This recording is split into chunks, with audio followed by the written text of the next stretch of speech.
everybody. Good morning. So nice to see your faces this morning. I know in the summertime we're all in and out, so it's lovely to see all of you. We're going to start this morning with More Love, More Power. So just let that wash over you as you settle in. And oh, it's in the back of the hymnal. Oh, it's pasted in the back of the hymnal, like literally on the back page. Yes. Also, I feel like this is definitely a you can vibe with it kind of song. So, all right, so let's take a big breath, and Avery will start playing, and we'll just sing together, okay?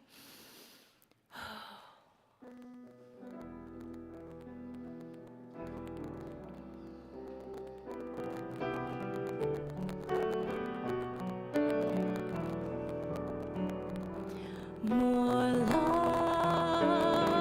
more power, more you in my life. More love, more power, more you in my life. I will worship you with all my heart. I will follow you with all my mind. I will follow you with all my strength. For you are my God. One more time. Love, more power, more you in my life. More love, more power, more you in my life. I will follow you with all my heart. I will follow you with all my mind. I will follow you with all my strength. For you are my God.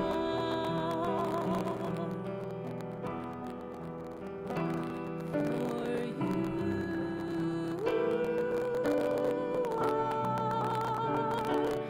are my God.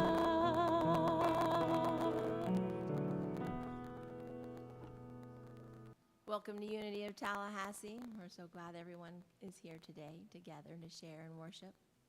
If you'll please join me with saying the opening statement. It is in your bulletin if you'd like to read along. There is only one presence and one power in the universe and in my life, God the good, omnipotence.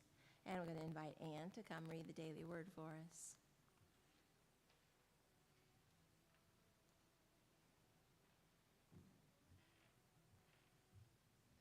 Morning. Daily word for today, Sunday, June 28th, is connection.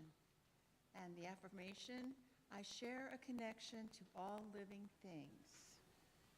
I share a connection with the human family, the world's creatures, and the universe itself. I'm reminded of the words of astronomer Carl Sagan, who wrote, "The cosmos is within us. We are made of star stuff.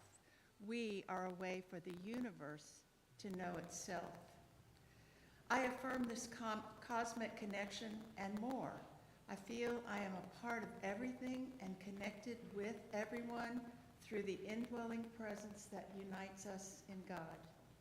When the world feels lonely and I'm struggling to find my place in it, I remember this cosmic connection and that despite our surface differences, we have much in common.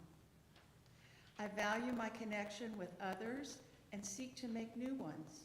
I treasure these relationships and celebrate our oneness with God.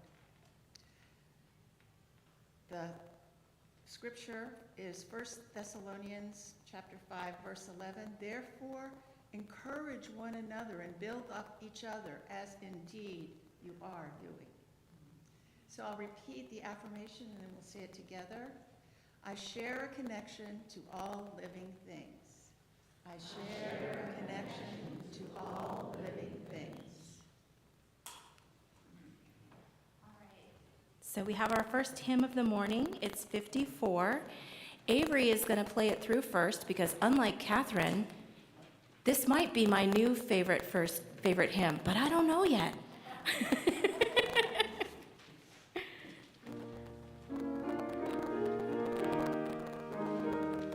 Please stand if you are willing and able.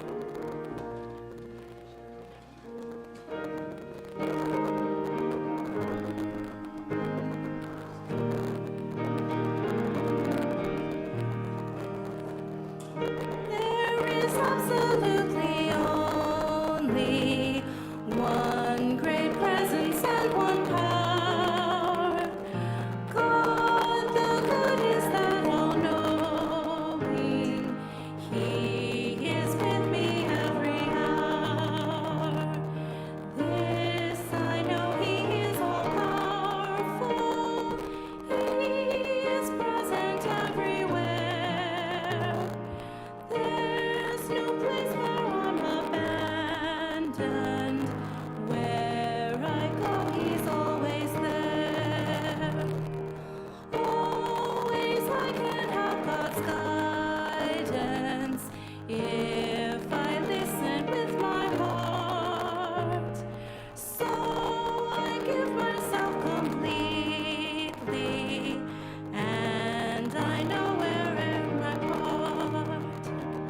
Trusting I am sure of answers to each need for which I pray.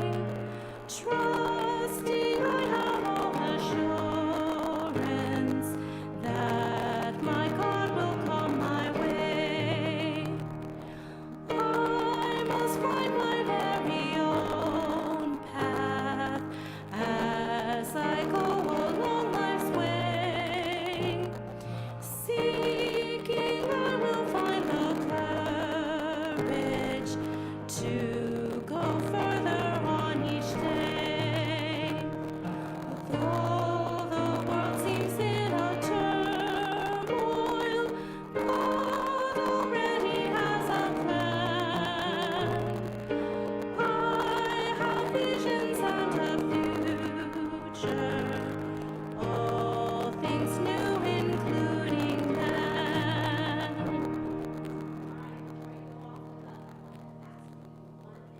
Each person you give a hug to or handshake, tell them one thing you're grateful for this morning. Go for it.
Thanks for sharing things that you were grateful for. We're going to bless the children on their way now. If you can help me get your energy flowing to these children and all of the adults helping out. All right, here we go. You are loved, special, and important to us. And walk them in the light.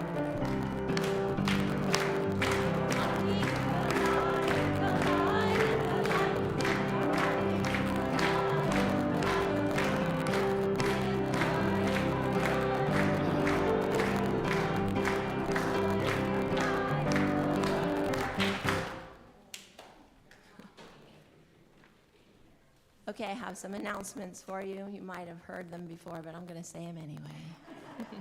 Please turn off your phones. That would be great. Thank you so much.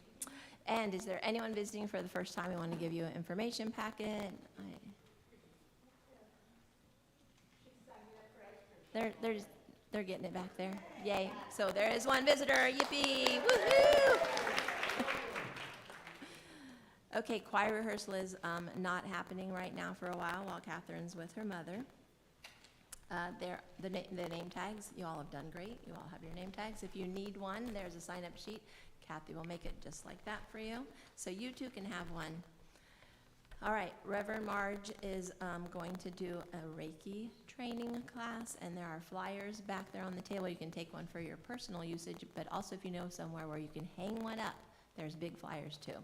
So take one, and there's also on that table more options for you to sign up to enjoy Ice Cream Social with her in the next couple of weeks. So there are 3 more times if you didn't have the opportunity to do that yet. There are lots more announcements in your bulletin and on the flash. You can sign up for a flash too if you don't receive those yet. Make sure you notice some of the activities might be having a break for some summer days. The new daily word is here on the table back there also. So for July and August, make sure you grab one, fill out a prayer request, or take any of the other items that are back there. The lending library is in the hallway. If you would like to take some books home, please do that. And Marla is taking donations for Grace Mission, and that is out in the hallway basket for you to contribute to.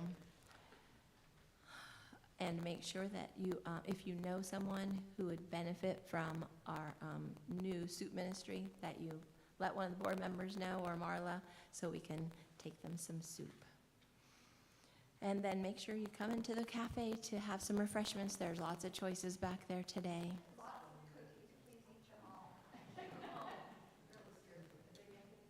Oh yeah, the cookies are in there. There's watermelon, there's banana bread, lots and lots of things. Also in the cafe is a sacred service book. If you haven't signed up for any of the activities to help keep this church going, take a look at it and sign up to help volunteer to do something. All right, does anyone have any other announcements before we move on? Oh yeah, I said that. They're back there on the table. Thank you. That's important to say it more than once. Okay, we're gonna sing. So as we get ready for the meditation prior to our lesson this morning, we're gonna sing 178, I Am Love. Again, Avery's gonna play it for me so that I can lead you well, but also tune in.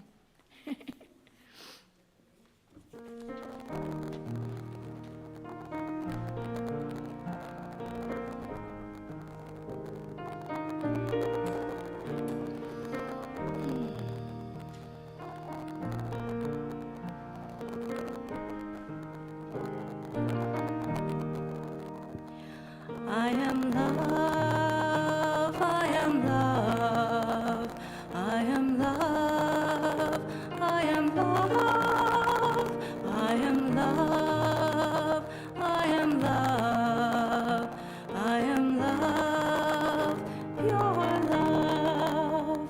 I am light, I am light, I am light, I am light, I am light, I am light, I am light, pure light, I am peace.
Good morning. I invite you to sit comfortably, peacefully, and take a few deep, centering breaths. This time is for you. The joy, the love, and the peace that we just sang about is the truth of who we are, the truth of who you are. When we say, I am love, and as you meditate and close your eyes and just still the mind, consider this the truth of who you are. I am love. I am peace. I am joy. As I say these words to myself in meditation, they're not just words. They're the truth of my divine essence. I think these thoughts with devotion and commitment and love, the most powerful force in the entire universe. I am that I am. And I breathe. And I know. I am love. I am light. I am one with all things. And I take this truth, this knowing, this peaceful stillness with me. And I rest easily and naturally in the silence. The silence.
As I gently return my awareness to this place,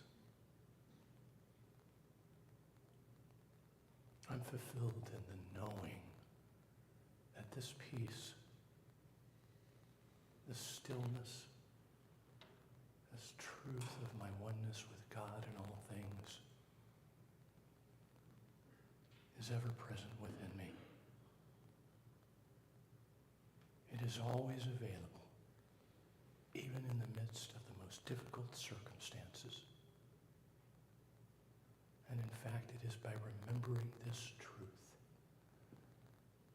that through God and love, I'm able to navigate my way through this life with the love and kindness that matters the most. Amen.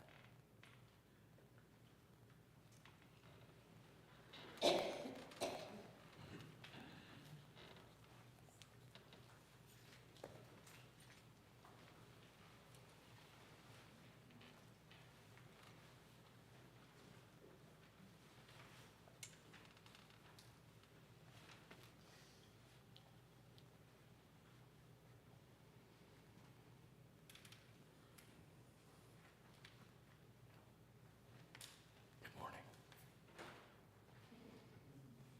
Everyone's welcome. And even if you're not here when the rest of us, I arrived almost only a few moments before the service today. So coming is the point. And thank you all for being here.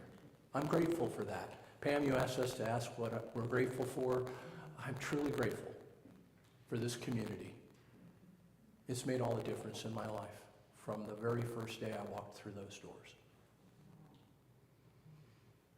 So this is part 2 of a 3-part series on abundance as presented in Buddhism, Hinduism, and Christianity, and how ideas from these great spiritual traditions have been embraced by the New Thought movement and in unity.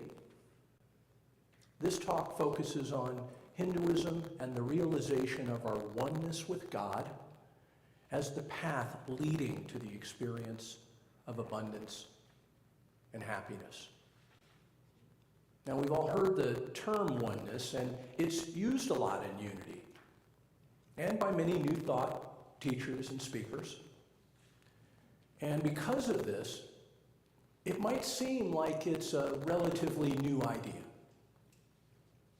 But the truth is that human beings have been experiencing this feeling and attempting to describe and understand it since the dawn of civilization. The inspiration that oneness with God is not just possible, but is in actuality the way the universe works, was first presented in the Hindu Vedas. Now, Veda means knowledge. And the Vedas are considered by many scholars and historians to be the oldest thoughts and ideas about God and religion that we know of. Now, saying that without providing any context or clarification, it could lead you to think that the statement itself isn't true. Because from a purely archaeological standpoint, we can point at written language that is far older than any version of anything we have from Hinduism. Sumerian cuneiform was first found on ancient tablets discovered in Mesopotamia, which is now modern-day Iraq. And it has been considered and dated to be over 5,000 years old and is the oldest example of written language that we know of. Some historians date the first compilation of the Rig Veda, the first of the 4 Vedas, to be about 3,500 years old. But the oldest written manuscript and version of anything from the Vedas only dates back about 1,000 years. And those were on palm leaves and birch bark parchments. So if the Rig Veda is, at least by these ideas, only 3,500 years old, and the cuneiform tablets are 5,000 years old, how could the ideas presented in the Vedas be older than that? Well, it's because the dating that was used to consider how old these teachings are relied on old assumptions and failed to take into account references in the ancient Hindu society itself, references in the Vedas themselves, and new scientific discoveries made in recent years. Now, regarding the ancient Hindu society, the Vedas were initially preserved through the tradition of oral tradition. In other words, the spoken word over the millennia. And the reason for this is that there were strict religious rules that forbid they be written. Now, you might ask yourself, if these ideas were so important, why would it be forbidden for them to be written down? I mean, in our culture, the most trivial musings and ideas are written down, and the writings and teachings that we consider the oldest and the most influential, important to human history, are protected in vaults and archives. So we have to look at the culture that created the Vedas and understand that they were different in two key ways and concepts that explain their reasonings and beliefs of preserving an oral tradition. Hindu sacred texts are divided into two main categories. Shruti, S-H-R-U-T-I, means that which is heard.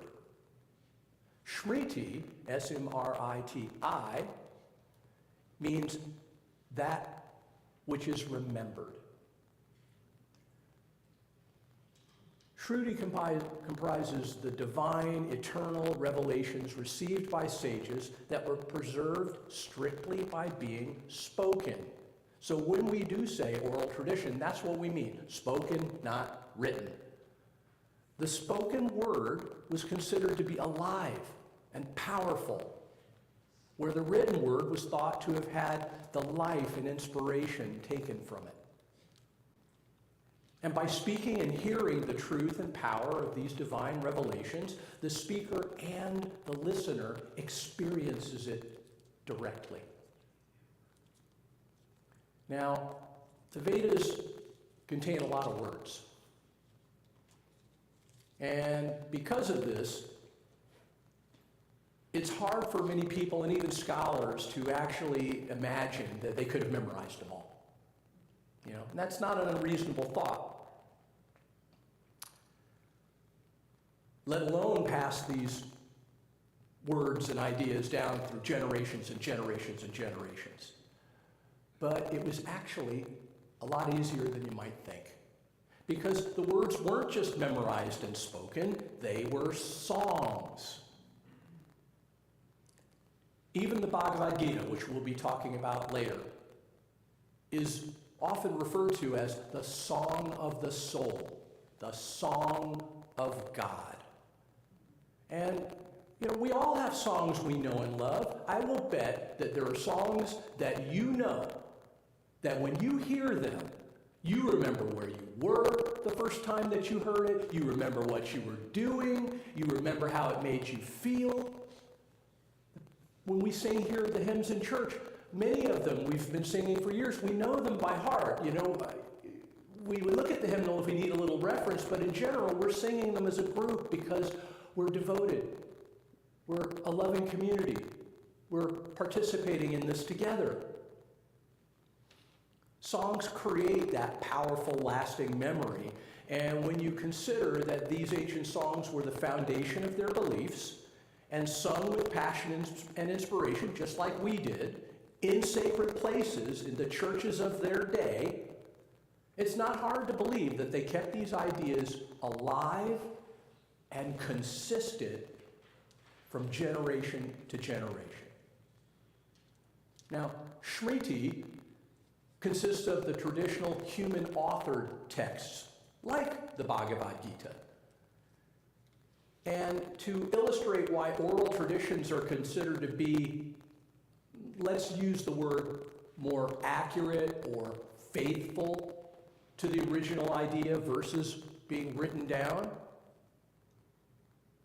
we have to really realize that the Gita and the Bible, there are hundreds of different versions of the Bible. Did you know that? I mean, you can look online at the New International Tradition and the New Living Version and the Aramaic version and the King James Version, whichever version you want to look at. They're required by law to be a certain percentage different from one another in order to be considered their own separate thing. Think about that. So why do you see it written one way in one version and one way in another? It's because there are requirements, and it's up to the person doing the translation, their interpretation.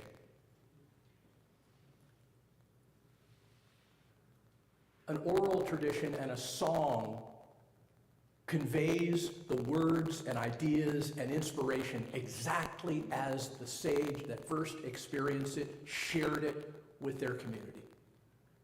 So this is why these oral traditions were so powerful and have been preserved for so long. Now, the Vedas also include references to the Saraswati River, not the Ganges River that we all know of in India today. And they refer to the Saraswati as the goddess and provider of all life. Now, for many years, the Saraswati River was thought of only as a myth or a legend. And as a result, those dating numbers that I gave you earlier, they were assigned to the Vedas based on the archaeological evidence found along the banks of the Ganges River, which is what supported the 3,500-year-old date. Because that's what we could point at.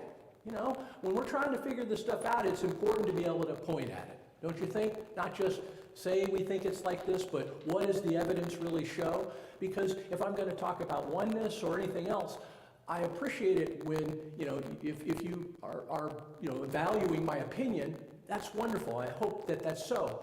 But I'm much more committed to making sure I can back up what I say. Because you should be able to verify and point at and see for yourself. Oneness is about believing and devotion and understanding. And that really only happens when you feel it, when you know it in your heart. And so, to support this idea of that the Saraswati was actually a real thing, new satellite imagery and sediment research by bodies like the ISRO, the Indian Space Research Organization, and NASA have revealed dry paleochannels that were once mighty rivers that flowed under what is now the Thar Desert today.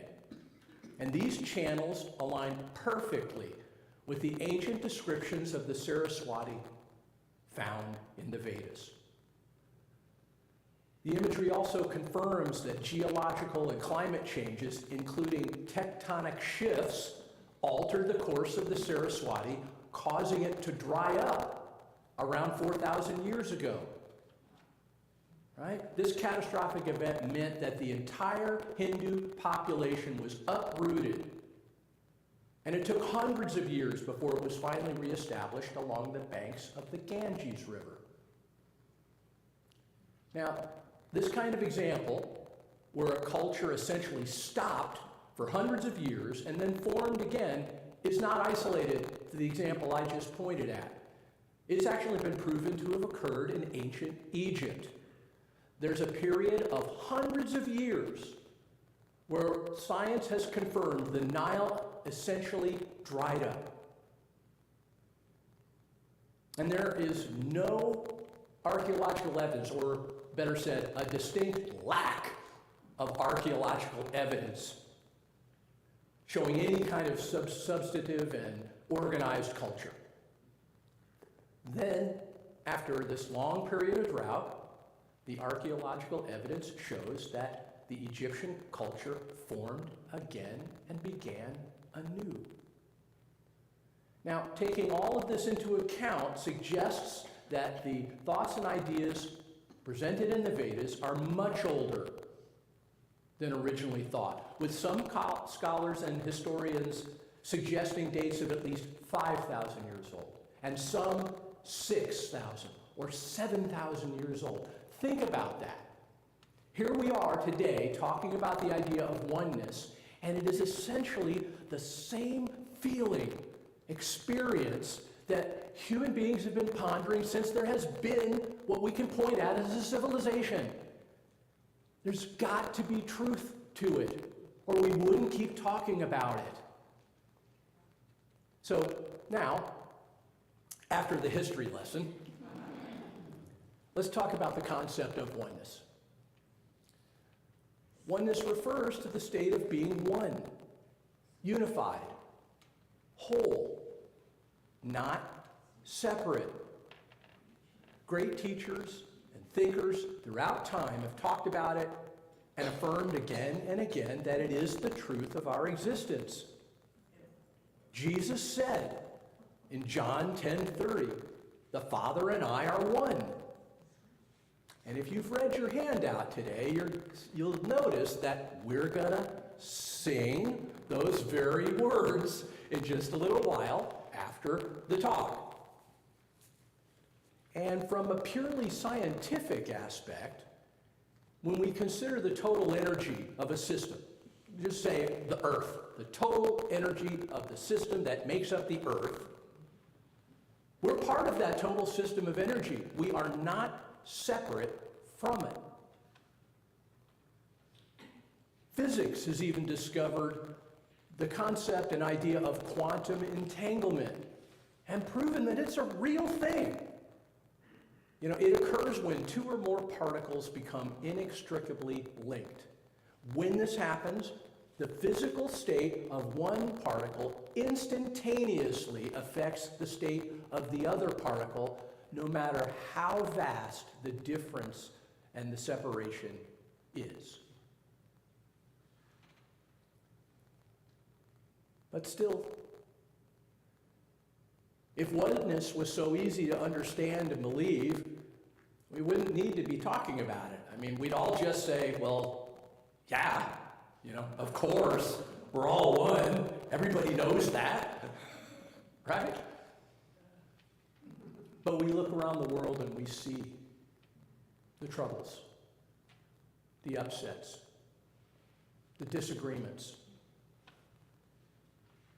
That confirms that there is a vast majority of us that don't believe we're all one. And if you've ever experienced a health challenge where others seem fully healthy and well, or your bank account is low, and you can obviously see others with plenty,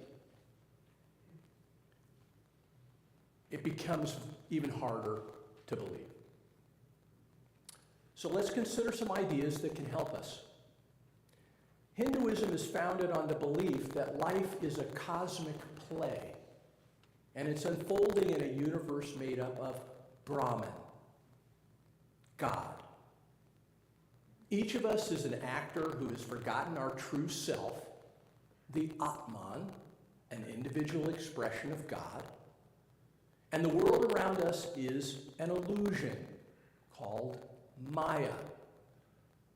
Maya makes us believe that this false role we're playing is who we really are. And our experience of consistent abundance and happiness is determined by the degree to which we free ourselves from this delusion and realize our oneness with God. And from the Bhagavad Gita, chapter 6, verse 27, Krishna said to Arjuna, his disciple, "Great transcendental happiness comes to the yogi whose mind is calm, whose passions are subdued, who lives in truth, and who sees everything in connection to God." Now, this verse highlights the transition from a restless mind to profound spiritual awakening. So let's consider the principles at work here. Calm mind. When the mind stops chasing external objects and mental distractions, it becomes tranquil and clear. The foundational practice presented in the Gita is the same that we've practiced today: meditation.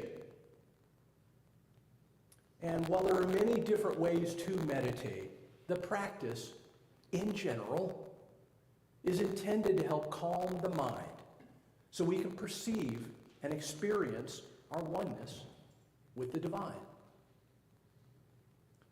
Subdued passions. As we practice meditation and right behaviors, we also come to helpful realizations where restless and selfish tendencies are quieted and eliminate frustration and attachment. Now, for me, I've come to realize that some of the ideas and causes and things that used to seem so important to me, that I would argue over, I would defend, I would protect as the right way, the only way. Ever felt that way? Right? Well, I've come to realize and feel now that so many of them just feel unimportant. As a matter of fact, some feel so trivial, I just wonder how it was that I ever was so attached to them. Living in truth, essentially becoming one with Brahman, one with God. By detaching from temporary illusions, the yogi realizes their true spiritual identity resides in the absolute. It's said that the ultimate realization is that the Atman is Brahman. Essentially, that the truth of our being is that we are God. This body, your body, everyone's body is just a physical manifestation of God experiencing itself. Now, while we see these ideas and we're speaking about Hinduism, Charles Fillmore said in his book Prosperity, when he referred to Jesus and his teachings in the Gospel of Luke, he said, Luke and the parable of the lost son, he said, poverty or prosperity. It all depends on you. All that the Father has is yours, but you alone are responsible for the relationship of the Father's good to your life. Through conscious recognition of your oneness with the Father and His abundance, you draw the living substance into visible supply. Fillmore's beliefs were based on several core ideas for the reasons that we may not be experiencing oneness. Now, these include delusion of the senses. He taught that because God is the singular, perfect, omnipresent force in the universe, any condition perceived as evil, lacking, or diseased is simply a misinterpretation by our five physical senses. He said, the inexhaustible resource of spirit is equal to every demand. There is no reality in lack. Abundance is here and now, manifest. A belief in separateness. He considered the belief in a personal, independent self separated from the divine to be the root cause of all ignorance and suffering. He practiced meditation, and he taught us to do the same when he said, "Be still and turn within to the great source." Truth, overcoming delusion. Through affirmative prayer, meditation, and by denying the reality of lack or sickness, individuals can align their subconscious minds with divine perfection. He believed this mental alignment could literally heal the body and transform one's life. He said, Deny that lack has any place or reality in your thoughts or affairs, and affirm plenty as the only appearance. And he and Myrtle Fillmore are both living examples of miraculous healing that occurred through faith and devotion to God. And this is well documented. And this leads us to an essential part of experiencing oneness: devotion. Devotion to God. The Bhagavad Gita itself is considered Bhakti Yoga. Yoga means union. Bhakti, B-H-A-K-T-I, is a Sanskrit term that translates to devotion, loving attachment, committed engagement towards the divine. It's a central concept in Hinduism, representing the spiritual path of cultivating a deep, emotional, and loving personal relationship with God. So when we're struggling to feel a connection with God, or to see God in everything, perhaps we need to consider our own beliefs, our own behaviors, our own thoughts, because really, they do show devotion, just not the devotion in the way that will help us. So often we have beliefs that we are so attached to, that we are so sure are helping, and the way to help us move forward and be our best. And we're so sure that oftentimes we stop looking at them, and that is when we really are setting ourselves up for failure. We stop looking at assumptions we made long ago and really asking ourselves, is that true? Does that serve? Is that helping me? Is that preventing me from realizing my highest good? Now, Hinduism teaches us that we struggle with believing in oneness due to Maya.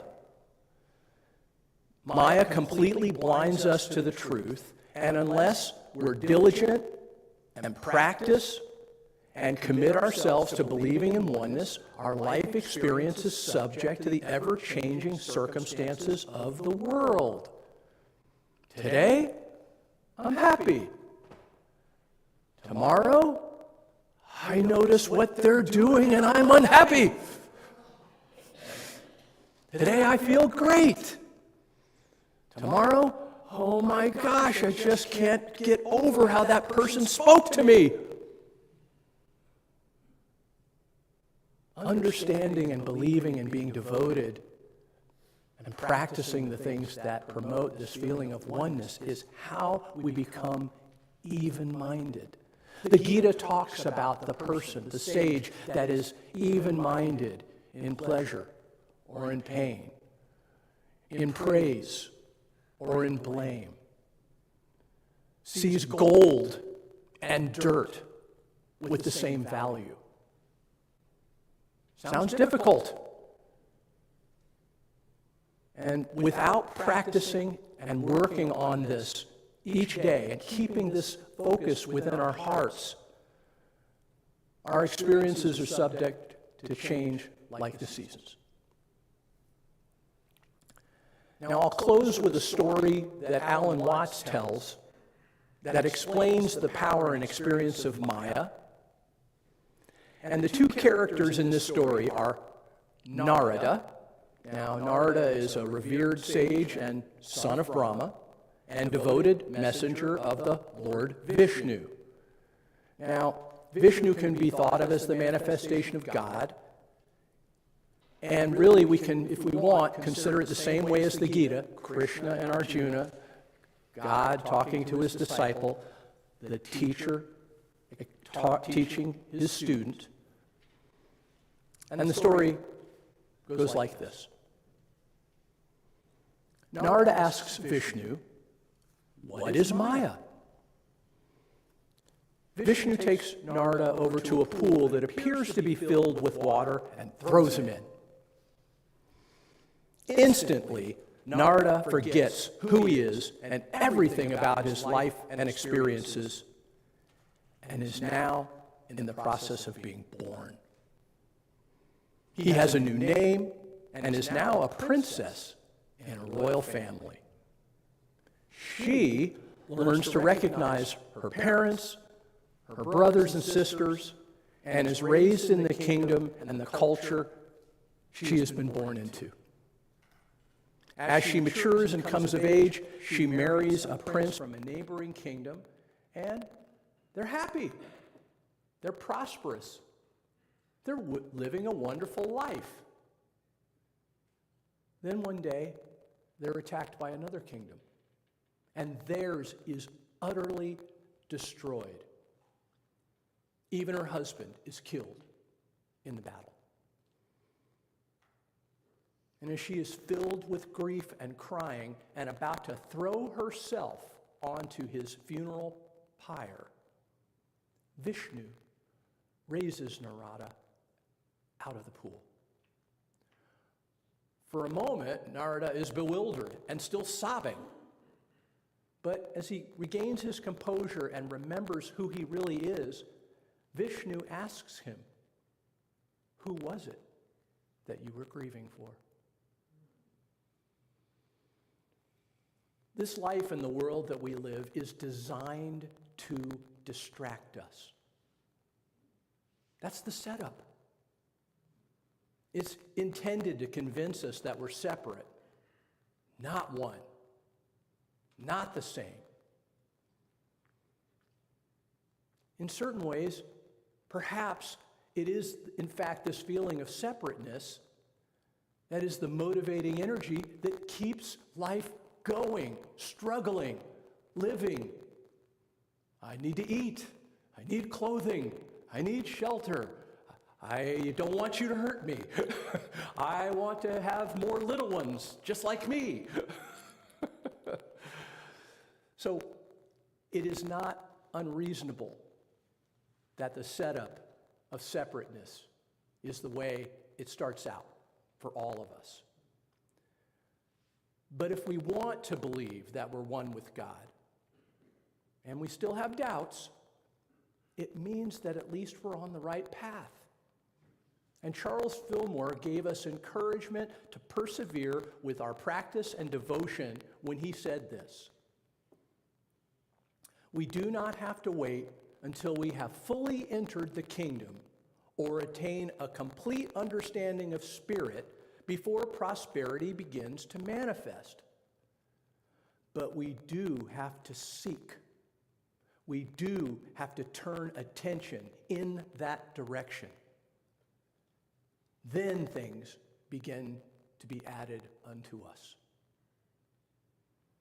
So the more that we identify ourselves with being one with everything, seeing God in everything, and as the ultimate source of unlimited good and love, the more abundance and happiness we experience ourselves. Thank you very much. Love and blessings to you all.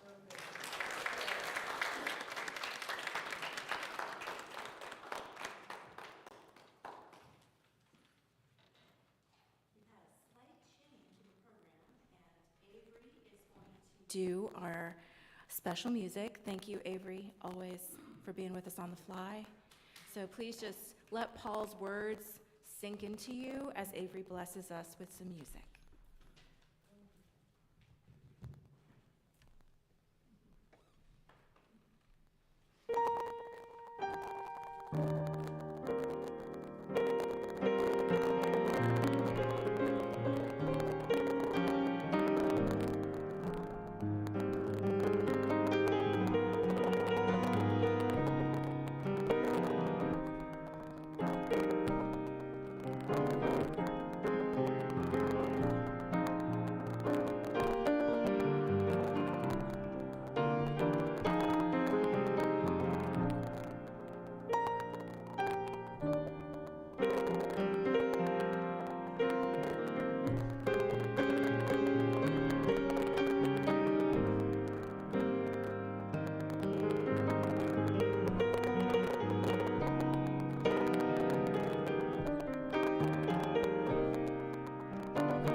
It's the time in the service where we're going to do the offering.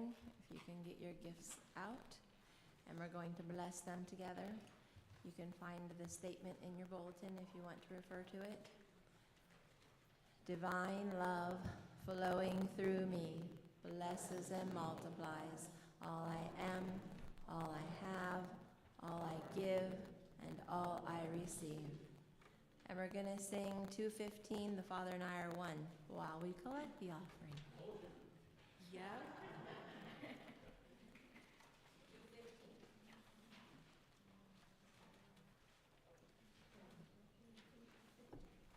Thank you, Avery.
Deep breath with me,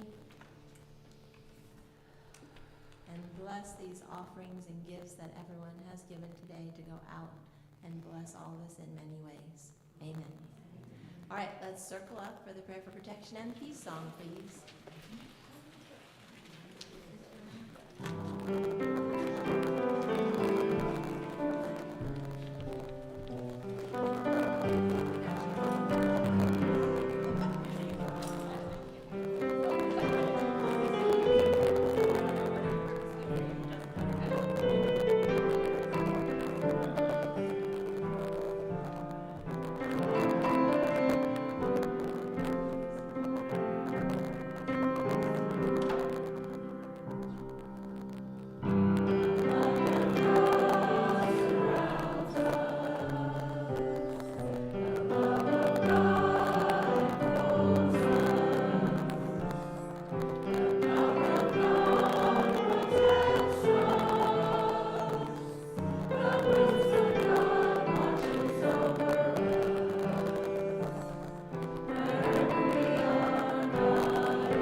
we go today and through our week and through our lives. Be strong. Look at yourself. Encourage those behaviors and thoughts and ideas that reaffirm that you are one with God, that we are one with God. We are one with one another. It is the truth of our existence. We need but realize it to experience it ourselves. Love and blessings to you all.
Yeah, Okay. So Very big. For sure got water. I have them on casters so I can move them. Oh, okay. 'Cause it's like 100 pounds, 120 pounds dirt.